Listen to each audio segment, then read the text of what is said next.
Leçon 7, la coutume. Grand 1, la notion de coutume. La coutume est la première source de droit apparue historiquement dans les sociétés primitives, encore une place dans notre droit actuel. À notre époque, le pays est divisé en deux. Au nord, la coutume d'inspiration germanique et au sud, la coutume issue du droit romain. À la Révolution française de 1789, la volonté des législateurs de limiter la place de la coutume a amené au début du légistrantisme. Normalement, seul l'État a la possibilité d'édicter des lois, qu'elles saignent, tout droit est d'origine étatique, et pourtant, là, il y a une survie de la coutume. Par exemple, il y a une place importante de la coutume en droit commercial et en droit international. Aujourd'hui, toutes les règles de droit sont édictées par l'État, qui se sont imposées par la pratique, plus ont émergé spontanément dans la société. Ce sont des règles de droit d'abord formées par des usages. Exemple historique, le nom d'usage de la femme mariée, c'est une coutume issue du Moyen Âge, selon laquelle la femme mariée prenait le nom du mari. La coutume reconnue indirectement par le Code civil, article 264 du Code civil, et la loi du 17 mai 2013, qui correspond à l'article 225-1 du Code civil, euh, apporte une consacration légale sur l'usage du nom de l'époux. Chaque époux a le droit d'utiliser le nom de l'autre époux, de l'autre, ou de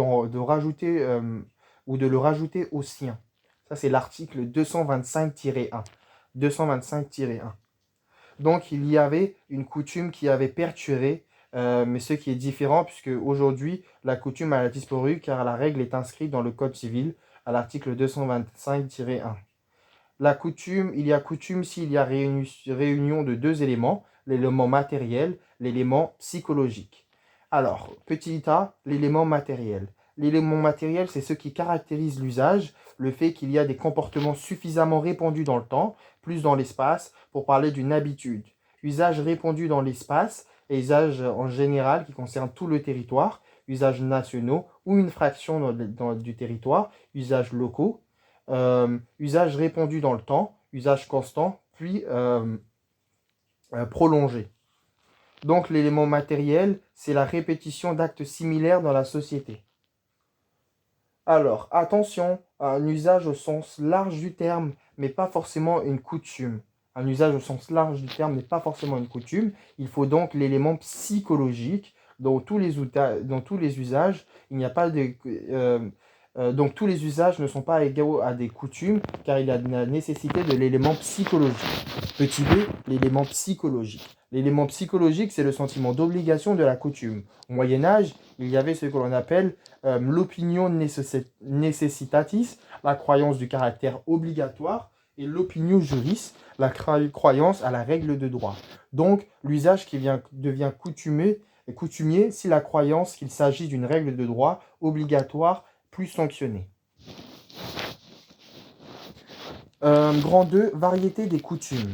A, usages locaux. Les usages locaux sont les usages propres à un territoire. Les usages locaux sont souvent à caractère rural, tels que le glanage, le fait de ramasser après la récolte de l'agriculteur. Cela fait l'objet d'une question d'un député au ministère de l'Agriculture. La réponse ministérielle du 13 juin 2017, le glanage autorisé en journée sans outils, sans pénétrer dans le terrain clôturé, sauf s'il y a l'existence d'un arrêté municipal. L'article 671 du Code civil, article fixant les règles ou les distances entre les plantations, courses ou encore les courses de taureaux, les corridas, et le Conseil constitutionnel, à travers une QPC du 21 septembre 2012, est venu s'occuper de cela. Alors, où en étais-je? Les autorités coutumières en Nouvelle-Calédonie, le recueil des usages locaux du département de l'Oise, ça fait plein d'exemples. Là, on est toujours dans les recueils, les usages locaux, c'est-à-dire les usages propres à un territoire. Les usages locaux sont souvent un usage à caractère rural. Le recueil des usages locaux du département de l'Oise, révisé en 2015, dans la préambule de ce recueil, la diversité de recueil géographique des usages s'est peu à peu estompée, nous amenant à une relative uniformisation. Donc les coutumes sont relativement révisées. B. Usages professionnels. Les usages professionnels sont les usages ayant acquis une force obligatoire entre professionnels. Autrefois, la vente à la criée, ça c'est les usages professionnels, hein. La vente à la criée, parfois dans les foires de bétail, la conclusion de l'achat en serrant la main, ça je m'en rappelle très bien. Usage des confiés dans le commerce de prêt-à-porter de luxe, c'est la Cour d'appel de Paris du 18 décembre, hein, il n'y a pas d'année. Il n'est pas d'usage dans le commerce de luxe, de prêt-à-porter, d'exiger la signature d'un bon de commande ou de délivrer un reçu de paiement lorsque la clientèle est déjà connue ou jouit d'une réputation de solvabilité. C'est donc l'usage de confier, où il n'est pas d'usage d'exiger la signature d'un bon de commande ou de délivrer un reçu. Usage de confier, accepté par le juge, car le juge applique, car usage appliqué par tous les commerces de luxe de prêt-à-porter. Mais conséquences, dérogation aux règles relatives à la preuve. La solidarité passive entre débiteurs et commerçants, arrêt de la Chambre des requêtes du 20 octobre 2020, la lex mercatoria, la coutume du commerce international, usages commerciaux internationaux à l'origine des premières conventions internationales. Tous ces usages sont des usages de droit. Les usages de droit sont des véritables règles de droit. Et les usages coutumiers, pardon, je me suis un petit peu emmêlé. Oui, où en étais-je? Et les usages du coutumier sont différents. Les usages conventionnels sont différents des usages conventionnels. Les usages conventionnels, ça désigne une pratique dans une relation contractuelle obligatoire. Donc les usages sont différents des usages coutumiers car il manque l'élément psychologique. Mais l'usage conventionnel est égal à la possibilité de revenir de devenir un usage de droit par habitude. C'est différent. 3. Force obligatoire des coutumes. Alors, comparaison de la loi et de la coutume. Processus de création. Là, on est dans le grand 3, force obligatoire de la coutume. Petit a, comparaison de la loi et de la coutume. Processus de création. La coutume se crée lentement, contrairement à la loi qui, elle, se crée rapidement. Le processus d'évolution, la coutume qui s'abroge par désuétude, évolution en fonction des habitudes de la société, tandis que la loi peut induire des changements brusques, ce qui n'est pas le cas de la coutume, pouvant mettre plusieurs siècles à changer. Attention, le fait d'écrire la coutume ne l'affiche pas. En effet, la coutume continue d'évoluer. La preuve. La loi ne se prouve pas. Le juge est censé connaître toutes les lois, mais pas toutes les coutumes, car beaucoup trop de coutumes. Plus il y a une évolution des coutumes en permanence. En conséquence, celui qui invoque une coutume doit la prouver. La coutume prouvée doit être prouvée par tout moyen, grâce aux experts. Par exemple, d'usage professionnel. Le PARER, certificat de coutume délivré par la Chambre de commerce, association professionnelle des banques, 30 octobre 1973. Donc le PARER peut prouver les coutumes et cette preuve de la coutume en usage professionnel a été établie par la Chambre des commerces, le PARER. B. Articulation de la loi et de la coutume. Alors la coutume, secundum legem. La loi qui donne parfois compétence à la coutume pour combler ses lacunes. La loi délègue sa force obligatoire à la coutume. Par exemple, l'article 1194 du Code civil, interprétation des contrats conformément aux usages, plus l'article 671 du Code civil relatif aux distances de plantation. On voit alors que la loi donne parfois compétence à la coutume pour combler ses lacunes. La loi délègue donc sa force obligatoire à la coutume. On est donc dans une coutume secundum legem.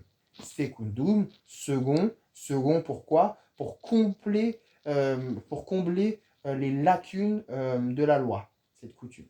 La coutume praeter legem. La coutume praeter legem vient combler les lacunes de la loi. La jurisprudence reconnaît ces coutumes. Par exemple, l'usage de la femme mariée avant formalisation non patronymique. Qu'est-ce que c'est que ce bazar? La coutume secundum legem est une loi qui donne parfois compétence à la coutume pour combler ses lacunes. C'est ce qu'on nous dit, tandis que la coutume praeter legem est une coutume venant combler les lacunes de la loi. Quelle est donc la différence entre la coutume secundum legem et la coutume praeter legem? Alors, j'ai trouvé une distinction assez intéressante. On parle de coutume secundum legem lorsque la loi y renvoie expressément. On parle de coutume praeter legem quand une coutume naît dans un domaine dans lequel il n'a pas été légiféré. Ok, ça c'est une distinction assez importante et assez intéressante. Alors, on va continuer ce qu'on était en train de dire.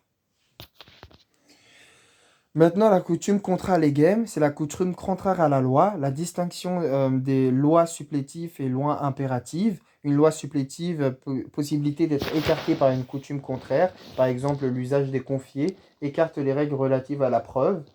C'est différent d'une loi impérative, c'est-à-dire une loi qui est impossible en principe d'être écartée par une coutume contraire. Exemple, la Chambre de commerce du 16 mai 1949. Sauf exception à la loi impérative, la coutume de droit spécial, une coutume s'opposant au texte impératif de droit commun, speciala generalibus derogant. Par exemple, la solidarité présumée entre les débiteurs commerçants, contraire à l'article 1309 du Code civil. L'article 1309 du Code civil qui énonce que chacun des créanciers n'a droit qu'à sa part de la créance commune. Chacun des débiteurs n'est tenu que de sa part de sa dette commune. Il n'en va autrement dans les rapports entre les créanciers et les débiteurs que si l'obligation est solitaire ou si la prestation due est indivisible. Voilà, voilà. Alors, où en étais-je? Voilà, j'étais là. C'était avec la coutume de droit spécial et plus particulièrement la solidarité présumée entre débiteurs commerçants. Il faut que je répète, solidarité présumée entre débiteurs commerçants, qui s'oppose à l'article 1309 du Code civil. Une tolérance de la part du droit, par exemple la pratique du don manuel, qui est contraire à l'article 931 du Code civil. En effet, l'article 931 du Code civil exige un acte notarié pour les donations, mais en effet, les petites choses usuelles de la vie, il est possible de faire un don manuel sans passer chez le notaire. Conclusion, source de normativité de la coutume, qu'est-ce qui lui donne son pouvoir? Selon la doctrine minoritaire, la force obligatoire de la coutume vient de la coutume elle-même, de la société. C'est différent de celle de l'État. Carbonnier disait d'ailleurs, c'est du droit qui s'est constitué par habitude. La coutume ne vient pas de la volonté de l'État. Voilà, la force de la coutume vient de la coutume en elle-même, de la société, et non de la volonté de l'État. Selon la doctrine majoritaire, l'État confère la force obligatoire, la normativité de la coutume. Il y a différents organes pour édicter les coutumes. Donc les coutumes n'ont pas des sources formelles dans la hiérarchie des normes de Kelsen. En conséquence, les coutumes se développent à côté de la hiérarchie des normes de Kelsen, mais restent en dehors et ne sont pas dedans.